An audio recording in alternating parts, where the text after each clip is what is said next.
محترم ناظرین کرام، حضرت عمر بن عاص رضی اللہ عنہ کی شجاعت، بہادری، تدبر اور فتوحات سے تاریخ کے صفحات لبریز ہیں۔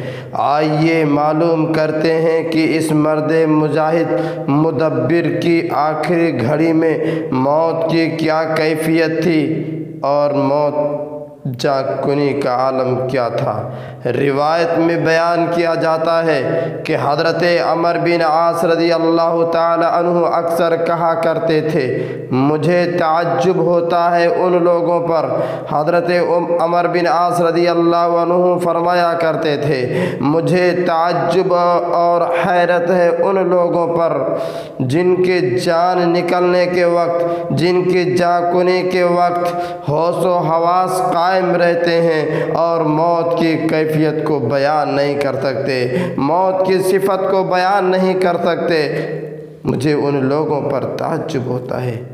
صحابہ کرام نے حضرت عمر بن عاص رضی اللہ عنہ کی اس بات کو یاد رکھا، اور جب ان کی یہ کیفیت ہوئی، جب ان کی زندگی کا آخری ٹائم آیا، تو صحابہ کرام میں سے حضرت عبداللہ بن عباس یا عمر بن عاص کے بیٹے عبداللہ نے ان سے یہ سوال کیا کہ کیا حال ہے؟ انہوں نے فرمایا کہ موت کی صفت کو بیان نہیں کیا جا سکتا، موت ناقابل بیان ہے۔ ہاں، میں صرف اتنا کہہ سکتا ہوں کہ گویا آسمان ٹوٹ کر زمین پر پڑا ہے اور میں آسمان اور زمین کے درمیان میں ہوں۔ ایسا معلوم ہوتا ہے کہ میری گردن پر رضوی پہاڑ پڑا ہے اور میرے پیٹ میں کھجور کے کانٹے بھرے ہیں۔ محترم حضرات، آخری وقت میں حضرت عمر بن عاص رضی اللہ تعالیٰ عنہ کے ہوش و حواس قائم تھے۔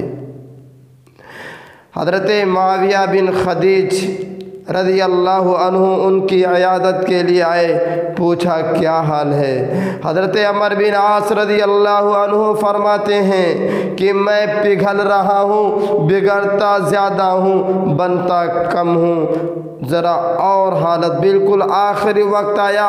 حضرت عمر بن عاص رضی اللہ عنہ نے اپنے دونوں ہاتھوں کو آسمان کی طرف اٹھایا، مٹھیاں کس لی اور دعا کیا، بار الہا تو نے حکم دیا، ہم نے حکم عدولی کی ہے، بار الہا تو نے منع کیا، ہم نے نافرمانی کی ہے۔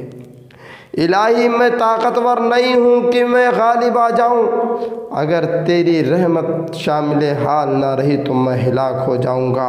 اور 3 مرتبہ فرمایا، لا الہ الا اللہ، لا الہ الا اللہ، لا الہ الا اللہ، اور ان کا انتقال ہو گیا، ان کی روح ان کے جسم سے نکل کر الگ ہو گئی۔ محترم حضرات، یہ اس صحابی کا حال ہے جن کی تاریخ، جن کے شجاعت، جن کی بہادری، جن کے فتوحات سے تاریخ کے صفحات لبریز ہیں۔